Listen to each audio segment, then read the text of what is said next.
পরিস্থিতির সাথে লড়াই করা যায়, কিন্তু ভাগ্যের সাথে না। ভাগ্য এক আজব জিনিস, কাউকে সব দেয়, আবার কারো কাছ থেকে সব কেড়ে নেয়। আমাদের বাংলাদেশের কৃষক ভাইদের ভাগ্যের অবস্থা এমনই হয়ে গেছে। 3 মাস পরিশ্রম করার পর ধান কাটার সময় কিন্তু ধান ঘরে নিতে পারলো না। সব বিভিন্ন জায়গায় ধান পানির নিচে চলে গেছে।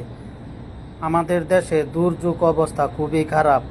গ্যাসের দাম বেশি, তেলের দাম বেশি, এবার পানির নিচে দাম চলে গেছে, চাউলের দামও বেশি হয়ে যাবে।